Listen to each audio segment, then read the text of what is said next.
ये इंग्लिश का चैप्टर 11 है। अस्सलाम वालेकुम। हम इसको फिर से अगला हिस्सा इसका शुरू करते हैं। Henry, did we knock much plaster off the wall?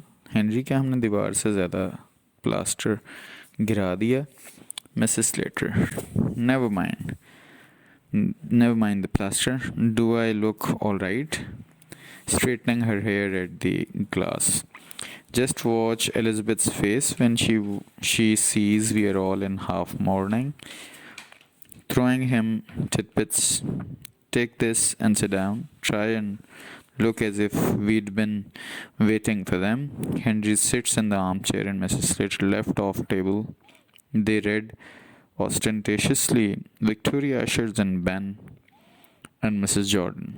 The latter is a stout, complacent woman with an impassive and an irritating air of being always right. She is wearing a complete and deadly outfit of new mourning, crowned by a great black hat with plumes. Ben is also in complete new mourning, with black gloves and a band round his hat. He is rather a jolly little man, accustomed to being humorous, but at present trying to adapt himself to the regrettable occasion.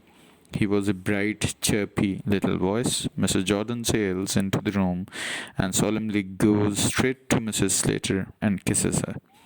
The men shake hands. Not a word is spoken. Mrs. Slater furtively inspects the new mourning.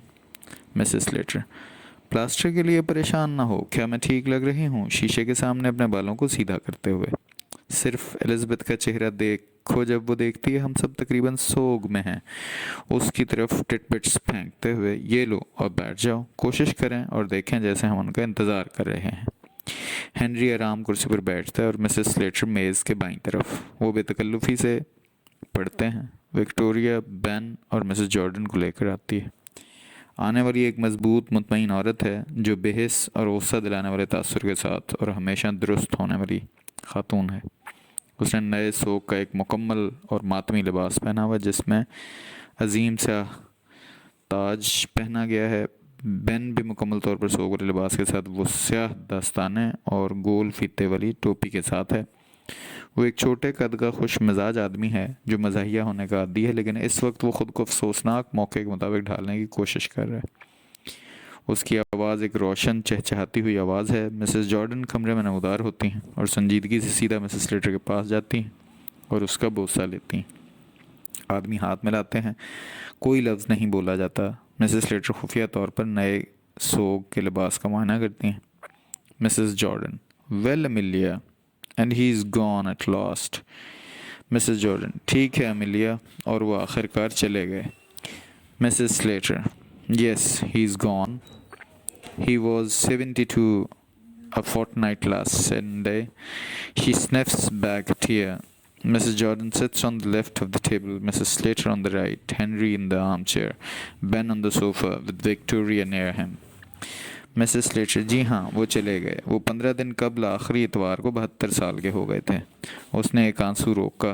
Mrs Jordan मेज़ के बाएं तरफ बैठती हैं, Mrs Slater दाईं तरफ, Henry आराम chair पर, बेन सोफे पर और विक्टोरिया उसके साथ उसके करीब। Ben chirpily, now Amelia, you must not give away, we all got to die some time or other, it might have been worse. Ben ज़रा चीखते हुए, अब अमिलिया तुम्हें हार नहीं माननी चाहिए, हम सबको किसी ना किसी वक्त मरना है, ये बदतर हो सकता है। Mrs Slater, I don't see how. Mrs Slater, मैं नहीं समझती कि कैसे। Ben, it might have been one of us. Ben, ये हम में से भी कोई हो सकता था। Henry, it's taken you a long time to get here Elizabeth. Henry, आपको यहाँ पहुँचने में काफ़ी वक्त लगा Elizabeth. Mrs Jordan, oh I couldn't do it, I really couldn't do it. Mrs Jordan, ओह मैं ये नहीं कर सकी, वाकई मैं ये नहीं कर सकी। Mrs Slater suspiciously, couldn't do what? Mrs Slater मशकूक अंदाज में, क्या नहीं कर सकी?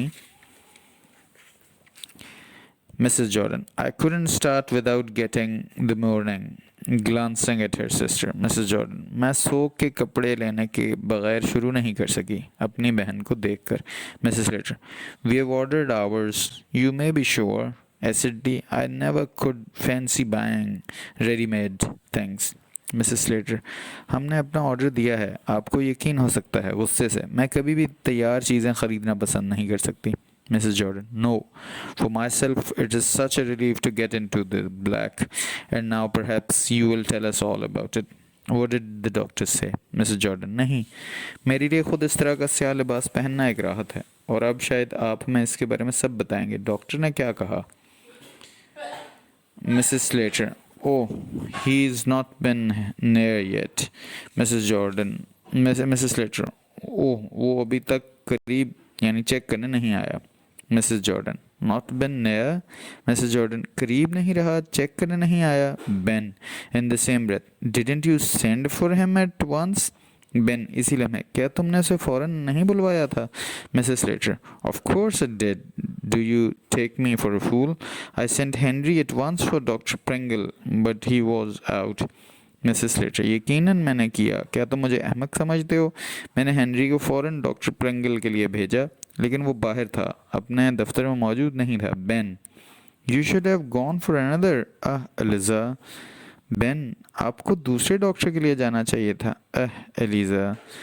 Mrs. Jordan, oh yeah, it's a fatal mistake. Mrs. Jordan, oh हाँ, ये एक मोहलिक गलती है. Mrs. Slater, Pringle attended him when he was alive, and Pringle shall attend him when he is dead. That's professional etiquettes. Mrs. Slater, Pringle ने उनके पास उस वक्त हाजिरी दी थी जब वो जिंदा थे और प्रिंगल उनके मरने पर उनके पास उन्हें ही होना चाहिए. यही पेशावराना तौर पे दुरुस्त है. Ben, well you know your own business best but. Ben, ठीक है, आपको अपने काम का अच्छे से पता होगा लेकिन. Mrs Jordan, yes it's a fatal mistake. Mrs Jordan, जी हाँ, ये एक मोहलिक गलती है. आज के लिए इतना ही, बाकी कल पढ़ेंगे. अस्सलाम वालेकुम.